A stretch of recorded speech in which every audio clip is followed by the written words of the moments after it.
So hello guys, this is Lavesh. Welcome to the channel.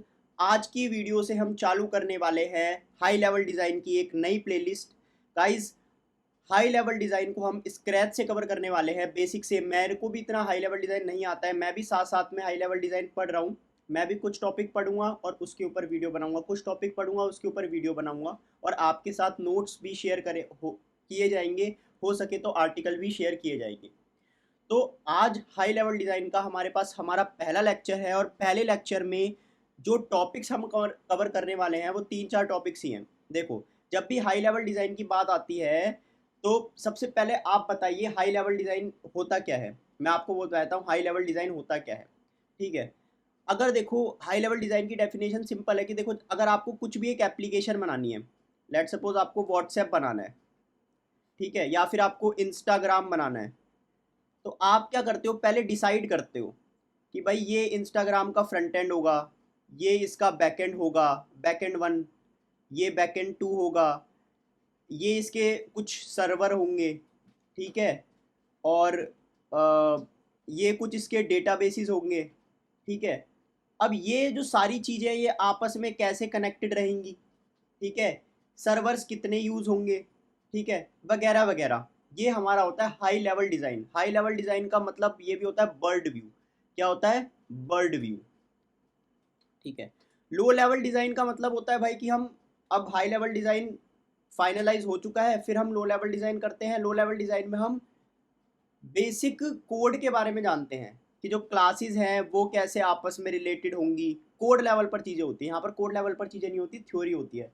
तो आज भी हम थ्योरी पढ़ेंगे, और पूरे हाई लेवल डिज़ाइन में थ्योरी ही होती है। ठीक है, कि आप सिस्टम्स को आपस में कैसे कनेक्ट करेंगे। तो आज की वीडियो में हम जो टॉपिक पढ़ने वाले हैं वो है क्लाइंट सर्वर आर्किटेक्चर। क्या है? Client server architecture. और थोड़ा सा हम टच करेंगे नेटवर्किंग के बारे में। क्या टच करेंगे? नेटवर्किंग के बारे में। नेटवर्किंग को हम डिटेल में नहीं पढ़ेंगे, बट उतना पढ़ेंगे जितना सिस्टम्स को डिज़ाइन करने के लिए इनफ है, जितना सिस्टम्स को डिज़ाइन करने के लिए इनफ है, और इंटरव्यू पर्सपेक्टिव से भी जितना इनफ है उतना हम पढ़ेंगे। तो क्लाइंट सर्वर आर्किटेक्चर से फटाफट चालू कर लेते हैं, ज़्यादा टाइम ना वेस्ट करते हुए। तो यहाँ पर क्लाइंट सर्वर आर्किटेक्चर मैं हेडिंग डाल लेता हूँ। क्या हेडिंग डाल ली मैंने? क्लाइंट सर्वर आर्किटेक्चर की। तो क्लाइंट सर्वर आर्किटेक्चर देखो, सबको पता है कि हमारे पास एक होता है क्लाइंट। क्या होता है हमारे पास? एक होता है क्लाइंट, एक होता है हमारे पास server.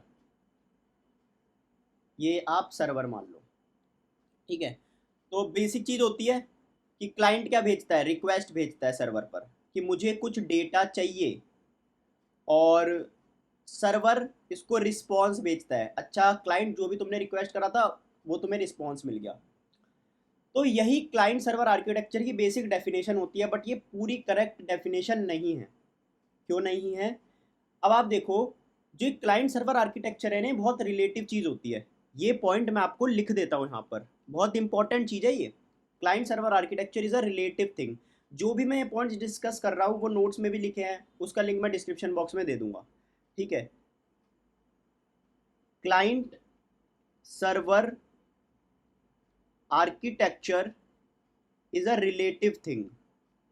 Architecture is a relative thing. क्या होता है भाई? रिलेटिव थिंग होता है।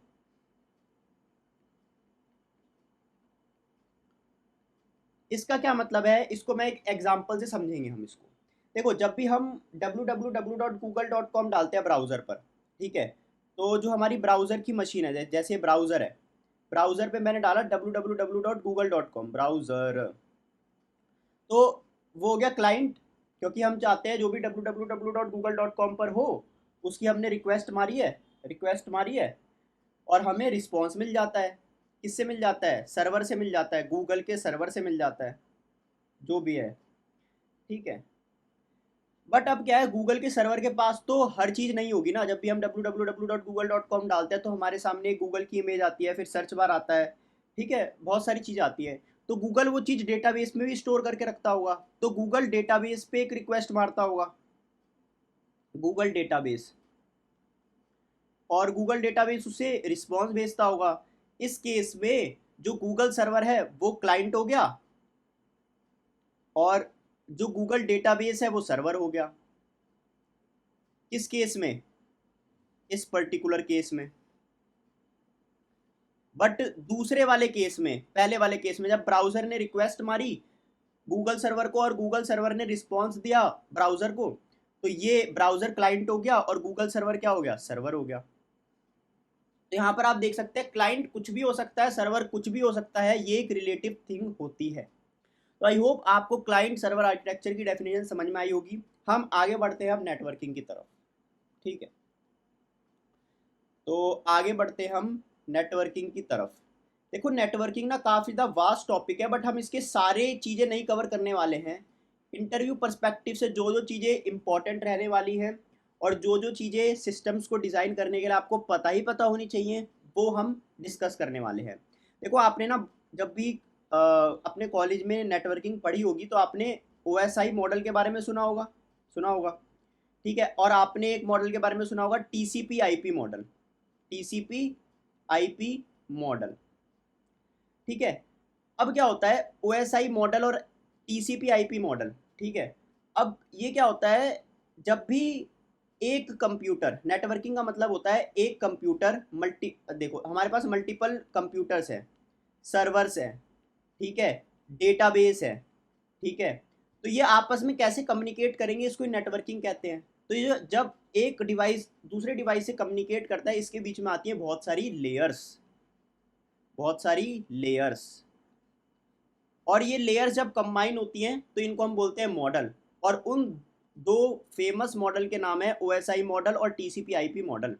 तो OSI मॉडल के अंदर भी कुछ कुछ लेयर्स होती हैं और TCP/IP के अंदर मॉडल के अंदर भी कुछ कुछ लेयर्स होती हैं।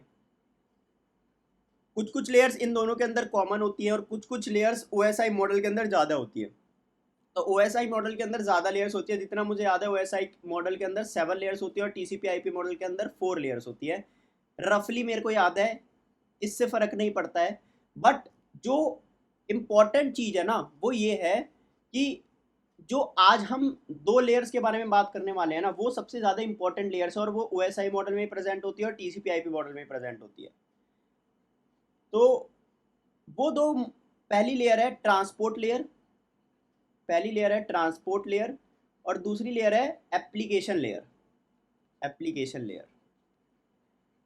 अगर आपने अपने कॉलेज में थोड़ा थोड़ा पढ़ा होगा तो आपको थोड़ा थोड़ा इसके बारे में याद आ रहा होगा।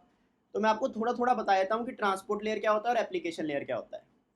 ठीक है, तो ट्रांसपोर्ट लेयर क्या करती है, ट्रांसपोर्ट लेयर, यहाँ पर मैं ट्रांसपोर्ट लेयर के बारे में लिखता हूँ। ट्रांसपोर्ट लेयर क्या करता है, डेटा डिलीवरी में हेल्पफुल होता है, डेटा डिलीवर करता है।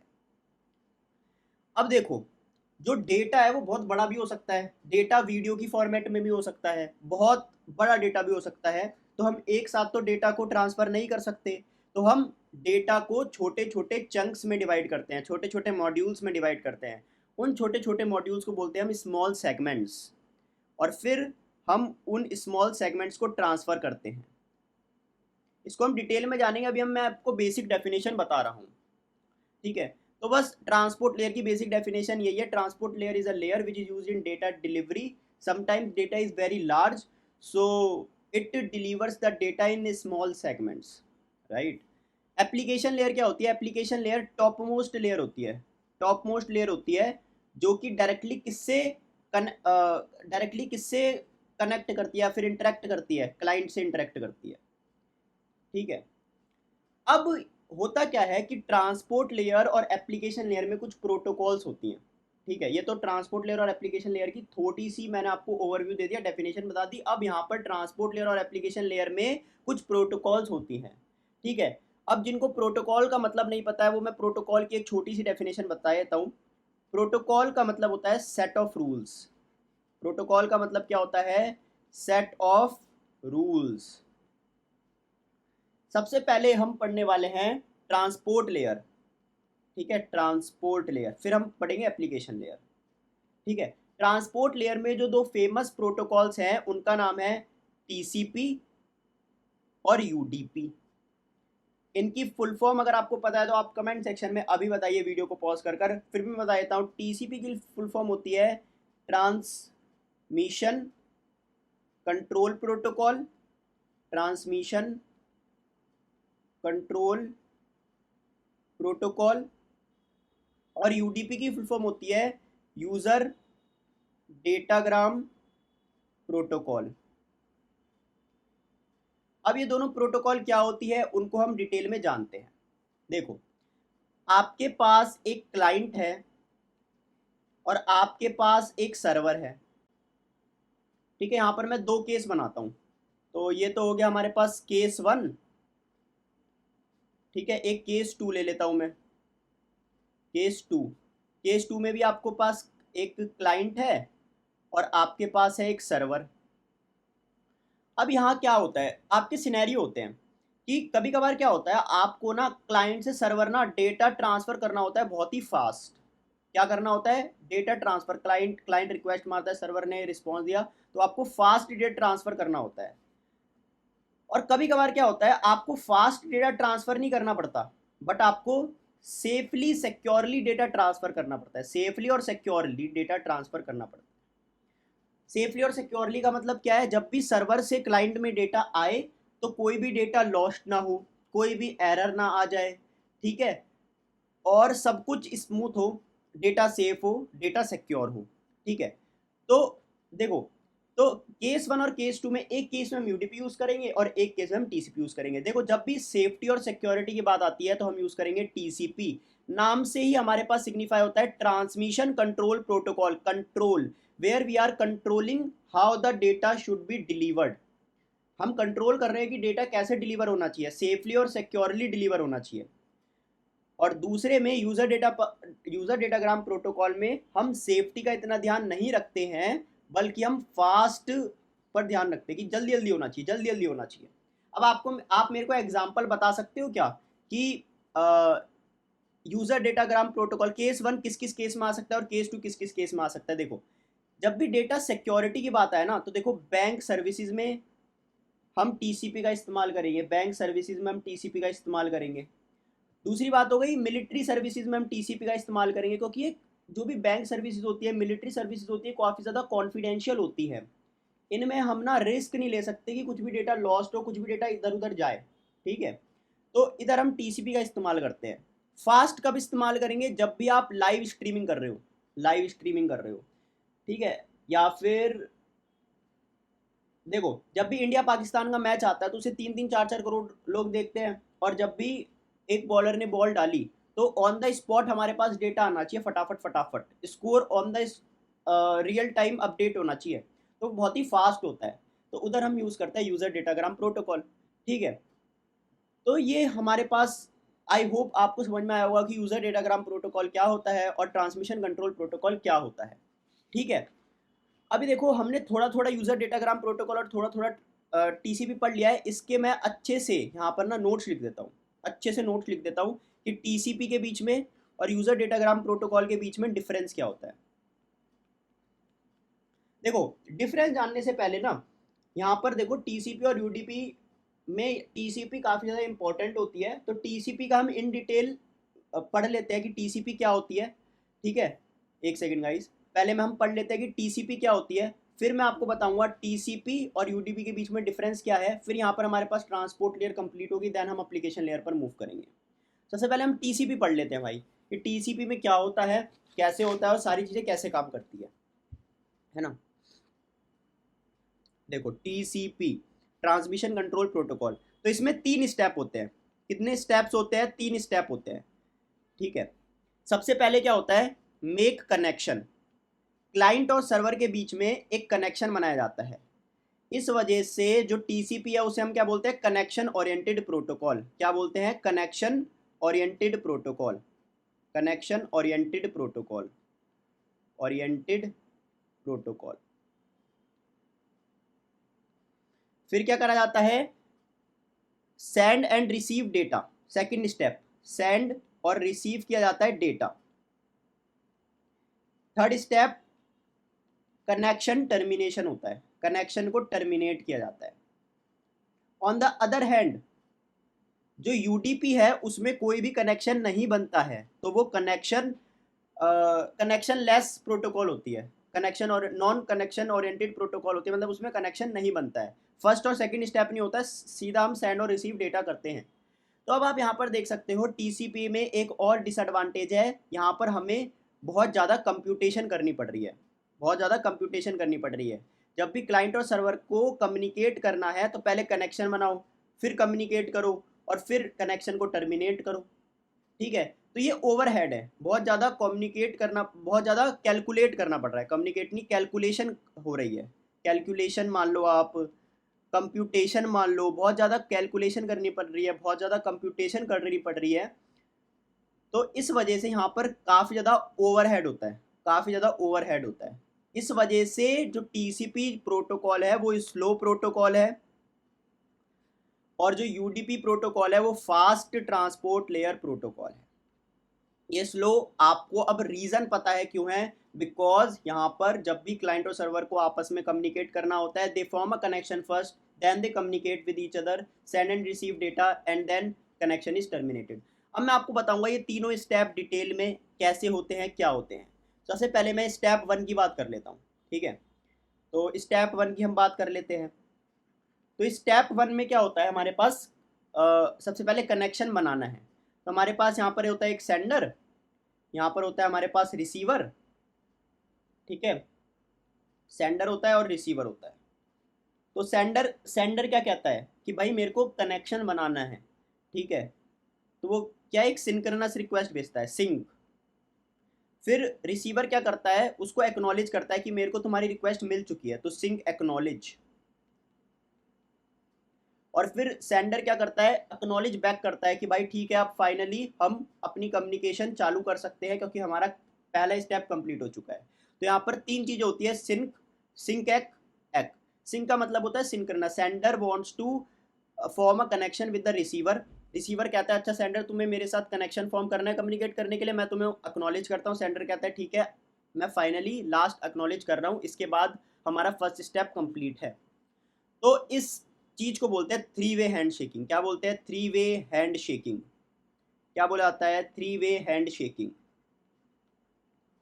तो ये होता है हमारे पास पहला स्टेप, जहां पर हमारे पास कनेक्शन बनता है टीसीपी प्रोटोकॉल में, जो कि हमारे पास ट्रांसपोर्ट लेयर प्रोटोकॉल है, इसे बोलते हैं थ्री वे हैंड शेकिंग, ठीक है। इसके बाद आता है हमारे पास स्टेप 2। इसके बाद आता है हमारे पास स्टेप 2। स्टेप 2 में क्या होता है, ट्रांसमिट होता है डेटा।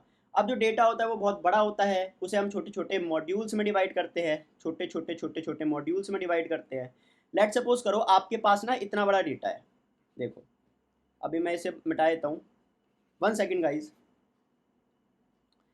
आपके पास इतना बड़ा डेटा है और आपको क्लाइंट से सर्वर पर ये डेटा को ट्रांसमिट करना है, तो इस पर्टिकुलर डेटा को मैं क्या करता हूँ, छोटे छोटे चंक्स में डिवाइड कर देता हूँ, ठीक है। और फिर उस छोटे छोटे चंक को एक एक करके सर्वर के पास भेजता हूँ। तो मान लो ये पहला चंक है, तो फिर क्लाइंट क्या कहेगा कि भाई मेरे को ये डेटा भेजना है थ्रू टीसीपी। तो टीसीपी में 3 स्टेप होते हैं, तो पहले वो कनेक्शन बनाएगा, इस चंक को भेजेगा, कनेक्शन को टर्मिनेट करेगा। फिर जब दूसरे चंक की बारी आएगी, दोबारा से वो कनेक्शन बनाएगा, इस चंक को भेजेगा और कनेक्शन को टर्मिनेट करेगा। तो आप देख रहे हो कि इतने सारे चंक के लिए बार बार कनेक्शन बन रहे हैं, बार बार कनेक्शन टूट रहे हैं, कितना ओवरहेड हो रहा है यहाँ पर।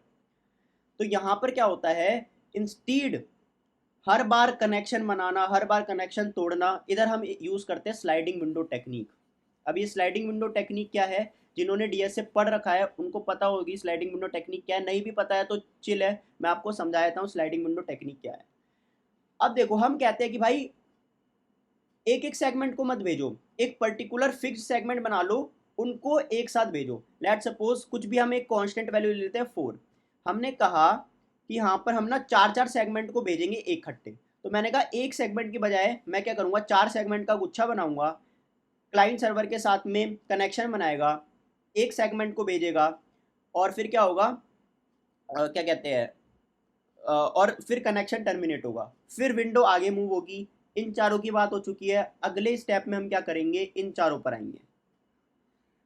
ऐसे ऐसे कर कर क्लाइंट सर्वर को सारे सेगमेंट दे देगा। इंस्टेड ऑफ 1 सेगमेंट हम ग्रुप ऑफ सेगमेंट्स बनाते हैं।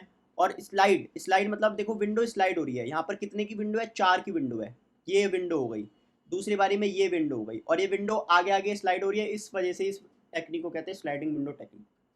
आई होप आपको थोड़ा थोड़ा समझ में आया होगा, इंटरेस्टिंग लग रहा होगा। ठीक है, तो यहाँ पर हमारे पास स्टेप 2 कंप्लीट हो चुका है। स्टेप 2 कंप्लीट हो चुका है। अब यहाँ पर हम पढ़ने वाले हैं स्टेप 3 कि टर्मिनेशन कैसे होता है। स्टेप 3 हम जानने वाले हैं क्लाइंट और सर्वर के बीच में कनेक्शन टर्मिनेट कैसे होता है। तो जैसे हमारे पास यहाँ पर इनिशिएटर है, अब देखो जो कनेक्शन टर्मिनेट है ना वो क्लाइंट भी कर सकता है, सर्वर भी कर सकता है, ये भी रिलेटिव चीज़ है, कोई भी कर सकता है। तो मैं यहाँ पर क्लाइंट सर्वर नहीं लिख रहा हूँ, इनिशिएटर और रिसीवर लिख रहा हूँ। क्या लिख रहा हूँ? इनिशिएटर लिख रहा हूँ और रिसीवर लिख रहा हूँ। ठीक है, अब देखो जिसको भी कनेक्शन को टर्मिनेट करना है वो एक ना फिन रिक्वेस्ट भेजता है कि भाई मेरे को कनेक्शन को टर्मिनेट करना है। तो फिर रिसीवर क्या करता है, उसे एक्नॉलेज करता है। ठीक है, तुम्हें कनेक्शन टर्मिनेट करता है, मैं तुम्हें एक्नॉलेज कर रहा हूँ कि हम कनेक्शन टर्मिनेट करेंगे। रिसीवर अपने बचे हुए कुछ काम करता है और फिर रिसीवर एक और फिनिश रिक्वेस्ट भेजता है कि ठीक है तुम भी फिनिश करना चाहते हो, मैं भी फिनिश करना चाहता हूँ। और फिर यहाँ पर इनिशिएटर कहता है ठीक है मैं एक्नॉलेज करता हूँ कि तुम भी फिनिश करना चाहते हो। फिर जब ये 4 स्टेप हो जाते हैं तो इनिशिएटर और रिसीवर एक स्टेट में आते हैं, उसे हम कहते हैं टाइम वेट स्टेट। उस स्टेट को हम कहते हैं टाइम वेट स्टेट। जो इनिशिएटर है वो भी टाइम वेट स्टेट में आता है और रिसीवर है वो भी टाइम वेट स्टेट में आता है। अब ये टाइम वेट स्टेट होती क्या है? टाइम वेट स्टेट एक ऐसी स्टेट होती है जो भी पैकेट सेगमेंट हमारे पास लेफ्ट है ओवर द नेटवर्क ट्रांसफर हो रहे हैं उनके लिए ये वेट करते हैं कि वो अच्छे से रिसीवर तक पहुंच जाए। ठीक है, और डेटा अच्छे से ट्रांसमिट हो पाए। जब जब टाइम वेट स्टेट खत्म हो जाता है तो कनेक्शन टर्मिनेटेड क्लोज्ड। यहाँ पर 4 स्टेप हो रहे हैं, इस वजह से टर्मिनेशन को कहा जाता है 4 वे हैंड शेकिंग। क्या कहा जाता है? 4 वे हैंड शेकिंग। तो आई होप आपको समझ में आया होगा टीसीपी का पूरा सिनेरियो। तो टीसीपी में हम क्या करते थे, देखो अगर मैं आपको बताऊं तो यहाँ पर 3 स्टेप थे, make connection, send receive data और कनेक्शन को टर्मिनेट करना। देखो पहला स्टेप था हमारे पास कनेक्शन को बनाना जो कि 3 वे हैंड शेकिंग था सेंडर और रिसीवर के बीच में। फिर हम डेटा को सेंड करते थे, फिर हम क्या करते थे, कनेक्शन को टर्मिनेट करते थे। तो ये हमारे पास टीसीपी का पूरा प्रोसेस। अगर आपसे अब इंटरव्यू में टीसीपी का डिटेल में प्रोसेस जाना जाए तो आप बता सकते हो, ईजिली बता सकते हो। अब यहाँ पर एक बहुत ही इंपॉर्टेंट चीज़ है, इंटरव्यू में जब भी आपसे कोई भी सिस्टम पूछा जाएगा ना तो सबसे पहले आप ये बता सकते हो कि उसमें हम टीसीपी यूज़ करें या फिर यूडीपी यूज़ करें। तो आप उसे आइडेंटिफाई कैसे करोगे? बहुत ही ईजिली आप उसे आइडेंटिफाई कर सकते हो। कैसे आइडेंटिफाई कर सकते हो? यहाँ पर मैं कुछ डिफरेंस बताता हूँ टीसीपी और यूडीपी के बीच में, जो जो हमने अभी पढ़े हैं टीसीपी और यूडीपी के बीच में। देखो पहला डिफरेंस तो ये है, ये कनेक्शन ओरिएंटेड प्रोटोकॉल है। क्या है ये? कनेक्शन ओरिएंटेड प्रोटोकॉल है। ये कनेक्शन ओरिएंटेड प्रोटोकॉल नहीं है। ठीक है, ये कनेक्शन ओरिएंटेड प्रोटोकॉल है। कनेक्शन बनता है, डेटा ट्रांसमिट होता है, फिर कनेक्शन टूटता है। इस वजह से यहाँ पर ओवरहेड है, एक्स्ट्रा ओवरहेड है। यहाँ पर एक्स्ट्रा ओवरहेड नहीं है। ठीक है, ये क्या होता है, क्योंकि यहाँ पर कनेक्शन बन रहा है फिर डेटा ट्रांसमिट हो रहा है तो ये रिलायबल है। यहाँ पर डेटा सेव है, यहाँ पर डेटा सेव नहीं है भाई, रिलायबल नहीं है। यहाँ पर पैकेट भी लॉस्ट होते हैं। यहाँ पर क्या होता है कि जो जिस ऑर्डर में सेगमेंट्स आ रहे हैं, जिस ऑर्डर में पैकेजेस आ रहे हैं, मॉड्यूल्स आ रहे हैं, उस ऑर्डर को फॉलो करते हैं। सीक्वेंस फॉलो होती है, इधर सीक्वेंस फॉलो नहीं होती है। भाई ये यही वाली रिलायबल वाला ही पॉइंट है, ये उसका एक्सटेंशन है। और कुछ कुछ पॉइंट यहाँ पर मैंने लिख रखे हैं। हाँ ठीक है, अब इसका एग्जाम्पल क्या होता है? इसका एग्जाम्पल है हमारे पास टीसीपी का, मैंने बता दिया। बैंक सर्विसेज हो सकती है, मिलिट्री सर्विस हो सकती है। यहाँ पर इसके एग्जाम्पल हो सकता है हमारे पास स्ट्रीमिंग। एक और इम्पॉर्टेंट पॉइंट होता है इनके बीच में कि यूडीपी में ना ब्रॉडकास्टिंग होती है। यूडीपी में ब्रॉडकास्टिंग होती है, इधर ब्रॉडकास्टिंग नहीं होती है। ब्रॉडकास्टिंग का मतलब क्या होता है? एक पर्टिकुलर इन्फॉर्मेशन को मल्टीपल चैनल में ट्रांसमिट करना। अब इंडिया पाकिस्तान का मैच हो रहा है, अब उसको सोनी पर भी दिखाया जाता है, उसको जियो सिनेमा पर भी दिखाया जाता है, उसको मल्टीपल चैनल्स पर दिखाया जाता है। तो ब्रॉडकास्टिंग मतलब एक इन्फॉर्मेशन को मल्टीपल जगह ट्रांसमिट करना। यहाँ पर हम ब्रॉडकास्टिंग नहीं कर सकते बिकॉज मल्टीपल चैनल्स हैं। तो पहले अगर एक चैनल में ट्रांसमिट करना है तो पहले कनेक्शन बनाओ, फिर डेटा ट्रांसमिट करो, कनेक्शन तोड़ो, फिर दूसरे चैनल में अलग कनेक्शन बनेगा, फिर डेटा ट्रांसमिट होगा, फिर कनेक्शन टूटेगा, तीसरे चैनल में अलग कनेक्शन बनेगा। तो यहाँ पर ब्रॉडकास्टिंग की फैसिलिटी अवेलेबल नहीं है टीसीपी में, बट यूडीपी में ब्रॉडकास्टिंग की फैसिलिटी अवेलेबल है।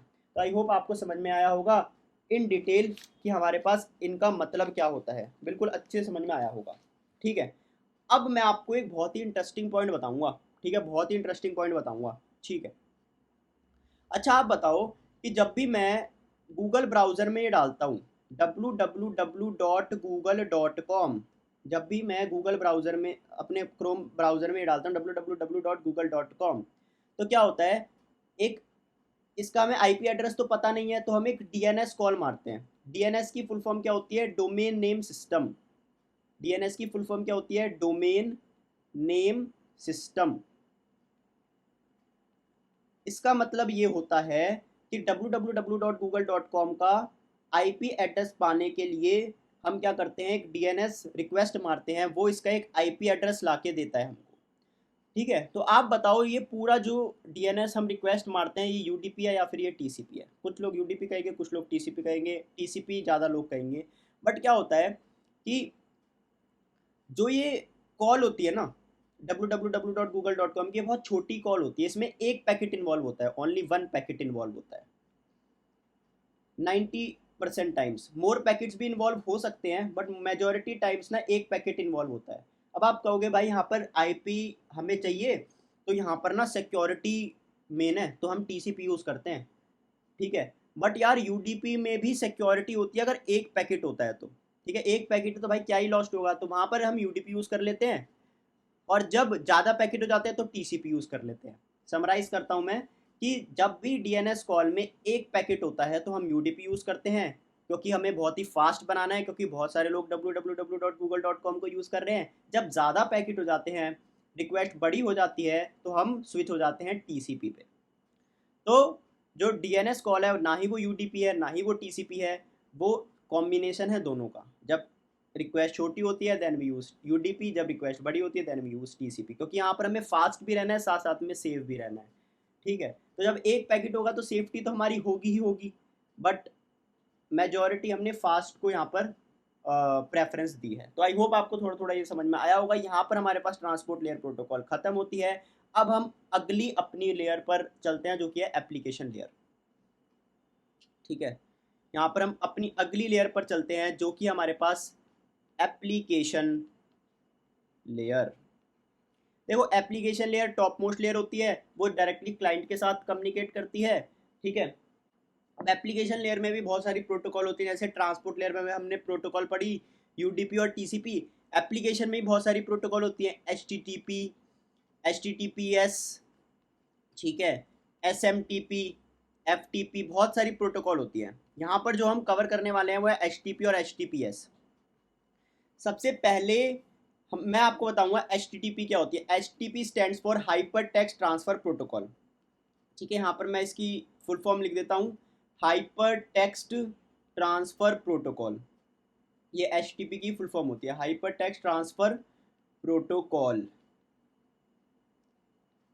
ठीक है, यहाँ पर अब देखो,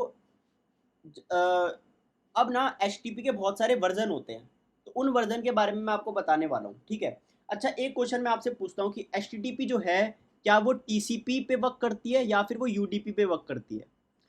ठीक है, अभी वीडियो को पॉज करो और कमेंट सेक्शन में जाके बताओ कि वो टीसीपी पर वर्क करती है या फिर यूडीपी पर वर्क करती है। तो कुछ लोगों ने टीसीपी बोला होगा, कुछ लोगों ने यूडीपी बोला होगा, but HTTP neither work fully on TCP and neither work fully on UDP. इसके कुछ वर्जन टीसीपी पे वर्क करते हैं और इसके लेटेस्ट वर्जन यूडीपी पे वर्क करते हैं। ठीक है, तो सबसे पहले हम इसके अर्लीस्ट वर्जन से पढ़ेंगे धीरे धीरे कर कर। तो पहले वर्जन है हमारे पास HTTP 0.9। तो ये हमारा सबसे पहला वर्जन था HTTP का, बहुत ही सिंपल है ये। ठीक है, सिंपल टू यूज़ है। इसमें क्या होता है, गेट रिक्वेस्ट होती है। ठीक है, अभी जिसको ये गेट रिक्वेस्ट नहीं पता, पुट रिक्वेस्ट नहीं पता, पोस्ट रिक्वेस्ट नहीं पता है, वो मैं आगे डिस्कस करने वाला हूँ। बट मैं ये उम्मीद करता हूँ कि अगर आप हाई लेवल डिज़ाइन की वीडियो पर आए हैं तो आपको गेट पुट पोस्ट पता हो। नहीं पता है कोई बात नहीं, चिल है, मैं थोड़ी देर में आपको बता दूंगा। गेट रिक्वेस्ट का मतलब होता है कि हम केवल सर्वर से डेटा ले सकते हैं, सर्वर में कुछ डेटा पोस्ट नहीं कर सकते, मतलब सर्वर में कुछ डेटा डाल नहीं सकते, सर्वर में कुछ डेटा अपडेट नहीं कर सकते, केवल सर्वर में से डेटा रीड कर सकते हैं। ठीक है, यहाँ पर केवल प्लेन टेक्स्ट में हम डेटा को ट्रांसमिट कर सकते हैं, वीडियोज़ और इमेजेस में डेटा को ट्रांसमिट नहीं कर सकते हैं। और इसमें स्टेटस कोड नहीं होता है। आपने बहुत सारे स्टेटस कोड पढ़े होंगे, 200 status code, 304 status code, 404 status code. तो यहाँ पर स्टेटस कोड का जो भी कंसेप्ट है वो यहाँ पर नहीं इम्प्लीमेंट हुआ था, ठीक है। और जो HTTP 0.9 है वो किस पर वर्क करती है, वो TCP पर वर्क करती है। जो हमारा सेकंड वर्जन था वो था HTTP, यहाँ पर मैं लिख देता हूँ, जो हमारा सेकंड वर्जन था वो था हमारे पास HTTP 1.0, HTTP 1.0। इसमें हम इमेजेस को भी सपोर्ट करते हैं। इसमें एक नया कंसेप्ट आया हेडर्स का। किसका कंसेप्ट आया, हेडर्स का। और इसमें स्टेटस कोड भी होता है, इसमें हमारे पास स्टेटस कोड भी होता है, ठीक है। अब ये स्टेटस कोड क्या है, ये हेडर्स क्या है, ये आप क्या कर सकते हो, सिंपली किसी भी वेबसाइट पर जा सकते हो और यहाँ पर आप देख सकते हो। फॉर एग्जांपल मैं नेटफ्लिक्स पर जाता हूँ, ठीक है। मैं नेटफ्लिक्स पर गया, यहाँ पर नेटफ्लिक्स पे जाने के बाद मैंने यहाँ पर इंस्पेक्ट किया। जैसे ही आप नेटफ्लिक्स पर गए, इंस्पेक्ट करा और आप नेटवर्क टैब पे चले गए, ठीक है। तो कुछ भी नहीं करा, आपने राइट क्लिक करा, यहाँ पर आपने इंस्पेक्ट पर क्लिक करा और यहाँ पर आपको बहुत सारे टैब्स दिखेंगे, एलिमेंट्स, कंसोल, सोर्सेज। तो आपको नेटवर्क पर जाना है। मैंने कर दिया इसको रिलोड। जैसे आपने इसको रिलोड कर दिया तो यहाँ पर देखो बहुत सारी रिक्वेस्ट है, ठीक है। मैं किसी भी रिक्वेस्ट पर क्लिक कर देता हूँ तो देखो यहाँ पर देखो ये वाली रिक्वेस्ट गेट रिक्वेस्ट है कि हम डेटा सर्वर से कुछ डेटा रिसीव कर रहे हैं। इसका स्टेटस कोड क्या है, 200 स्टेटस कोड का मतलब होता है कि भाई सक्सेसफुली ये रिक्वेस्ट हो चुकी है, इसमें कोई भी एरर नहीं आया है, सब कुछ बढ़िया है। अब मैं यहाँ पर देख सकते हो, यहाँ पर मैंने कहा था हेडर का कंसेप्ट इंट्रोड्यूस हुआ है, तो यहाँ पर हेडर्स है, यहाँ पर रिक्वेस्ट, तो यहाँ पर रिक्वेस्ट हेडर्स है, तो आप यहाँ पर देख सकते हैं रिक्वेस्ट हेडर, और यहाँ पर है, सॉरी ये है रिस्पॉन्स हेडर्स और ये है रिक्वेस्ट हेडर, कि जब भी रिक्वेस्ट मारी गई थी उसमें हेडर्स क्या आए थे, और रिस्पॉन्स हेडर मतलब जब रिस्पॉन्स आया था तो उसमें हेडर क्या आए गए थे। तो ये कुछ बेसिक चीज़ें होती है। अगर आप हाई लेवल डिज़ाइन में, दोबारा बोल रहा हूँ कि अगर आपको ये बेसिक चीज़ें नहीं पता है तो आप पहले थोड़ी सी बेसिक वेब डेवलपमेंट सीख लीजिए, फिर आप हाई लेवल डिज़ाइन पर आइए, कि मतलब आपको ये छोटी छोटी बेसिक चीज़ें पता होनी चाहिए, ठीक है। ठीक है, आगे बढ़ते हैं। हमने HTTP 1.0 पढ़ लिया है, इसके बाद आया हमारे पास HTTP 1.1, ठीक है। अभी भी देखो यार, HTTP 1.0 और 0.9 में एक डिसएडवांटेज था। डिसएडवांटेज ये था भाई कि हम हर बार कनेक्शन बना रहे थे हर रिक्वेस्ट के लिए, कि मतलब मान लो इस एक रिक्वेस्ट के लिए हमने पहले कनेक्शन बनाया, रिक्वेस्ट मारी, कनेक्शन ब्रेक किया, दूसरी रिक्वेस्ट के लिए रिक्वेस्ट कनेक्शन बनाया, रिक्वेस्ट मारी, कनेक्शन ब्रेक किया, ठीक है। तो यहाँ पर काफ़ी ज़्यादा ओवरहेड हो रहा था, बार बार हम क्या कर रहे थे कि बार बार हम कनेक्शन बना रहे थे, डेटा ट्रांसमिट कर रहे थे, कनेक्शन को तोड़ रहे थे। तो HTTP 1.1 ने ना उस प्रॉब्लम को सॉल्व किया। HTTP 1.1 ने उस प्रॉब्लम को सॉल्व किया, और ये भी HTTP 1.0 भी TCP पर काम करती है, HTTP 1.1 भी TCP पर काम करती है। अब इसने ये प्रॉब्लम को कैसे सॉल्व किया, यहाँ पर ये क्या करती है, कनेक्शन बार बार नहीं करती, कीप अलाइव, मतलब कनेक्शन अलाइव रहता है। एक बारी कनेक्शन बन गया तो आप मल्टीपल रिक्वेस्ट एक साथ भेज सकते हो, ठीक है। इसमें ना परसिस्टेंट कनेक्शन रहता है, परसिस्टेंट कनेक्शन, कि मतलब पहले आपने क्लाइंट ने सर्वर के साथ कनेक्शन बनाया तो आप उसमें अब कितनी भी रिक्वेस्ट भेज सकते हो, क्या आप कितनी भी रिक्वेस्ट भेज सकते हो, मतलब कि एक बारी कनेक्शन बना लिया तो आप मल्टीपल रिक्वेस्ट भेज सकते हो, फिर आप जब भी आपकी रिक्वेस्ट खत्म हो जाए तो फिर आप कनेक्शन को टर्मिनेट कर सकते हो। तो इसका मतलब होता है, सिंपल भाषा में मैं इन दोनों को सिंपल भाषा में लिखूं तो multiple multiple request over single network, over single connection, over single connection, multiple request over single connection, ठीक है। तो HTTP 1.1 भी TCP पर काम करती है, बहुत ज़्यादा फेमस है और हर जगह मेजॉरिटी ऑफ टाइम्स यही यूज़ हो रही होती है। तो ये था हमारे पास HTTP 0.9, HTTP 1.0 और HTTP 1.1, है ना। अब हम अगला जो पढ़ने वाले हैं वो है HTTP 2, ठीक है। तो यहाँ पर, हाँ यहाँ पर हमें जगह मिल गई है। तो अब देखो HTTP 2, HTTP अगला वर्जन है HTTP का, HTTP 2, ये भी TCP पर काम करती है, बट इसमें जो मेन फंक्शनैलिटी इंट्रोड्यूस हुई ये HTTP 1.1 की तरह ही है एग्जैक्टली, बस इसमें जो मेन फंक्शनैलिटी यूज हुई वो है मल्टीप्लेक्सिंग की। मल्टीप्लेक्सिंग का मतलब होता है मल्टीपल रिक्वेस्ट और response at a time, multiple request and response at a single time, ये HTTP 2 है, बेसिक है। HTTP 3 यहाँ पर हमारे पास कुछ नया आया। अभी HTTP 0.1, 0.9, 1.0, 1.1 और 2 TCP पर काम करती है, बट HTTP 3 किस पर काम करती है? UDP पर काम करती है। ये बहुत ही न्यू प्रोटोकॉल है, ये 2020 में आई है। इसके द्वारा इंट्रोड्यूस करी गई है गूगल के द्वारा। गूगल एक कंसेप्ट लाया था क्विक का, ठीक है। क्विक क्या है? Quick UDP internet connection. Quick UDP internet connection. देखो, Q for quick, U for UDP, I for internet and C for connection. ये गूगल के द्वारा एक एल्गोरिथम या प्रोटोकॉल लाई गई थी जो कि यूडीपी पर बनाई गई है, ठीक है। और ये यूडीपी और टीसीपी का कॉम्बिनेशन है, मतलब इसमें फास्ट डेटा ट्रांसमिट तो होता है, बट साथ साथ में डेटा ट्रांसमिट रिलायबल भी होता है। तो ये दोनों का बेस्ट है, दोनों वर्ल्ड का बेस्ट है।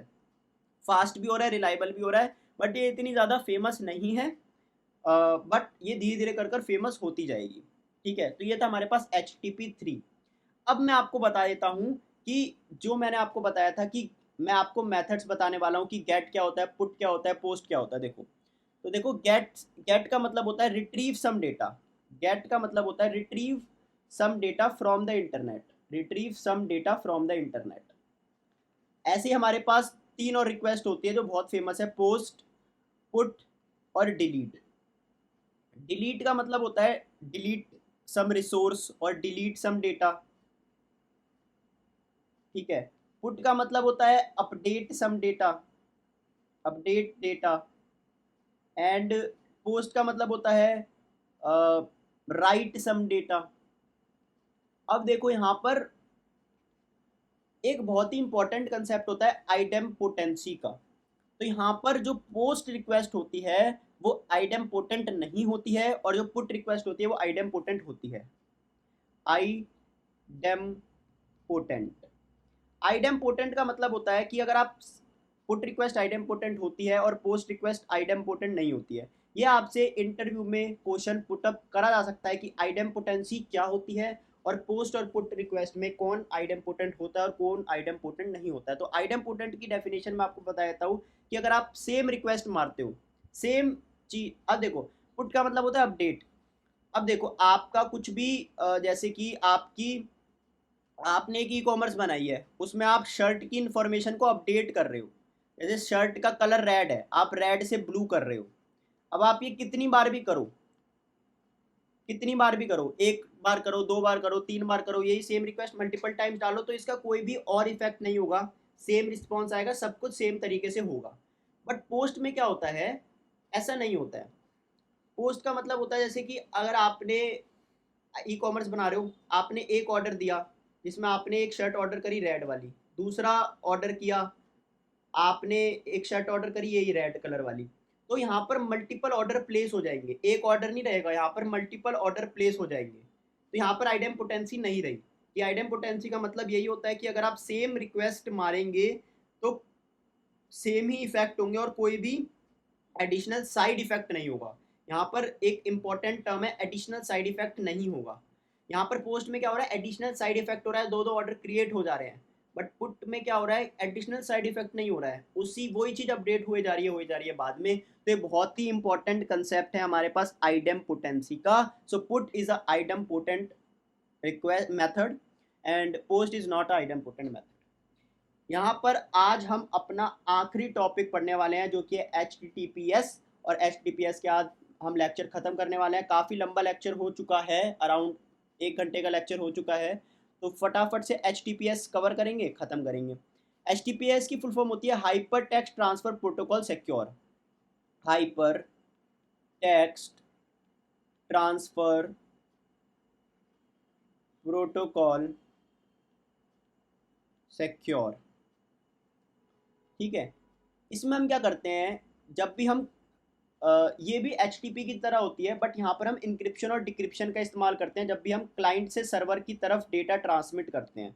मतलब यहाँ पर एक सिक्योरिटी का कंसर्न आ गया। तो यहाँ पर हम क्या करते हैं? इंक्रिप्शन करते हैं डेटा को और डिक्रिप्शन करते हैं। अब इंक्रिप्शन और जो डिक्रिप्शन है ना, वो दो तरह की होती हैं, ठीक है। सिमेट्रिक और एसिमेट्रिक, सिमेट्रिक इंक्रिप्शन और एसिमेट्रिक इंक्रिप्शन।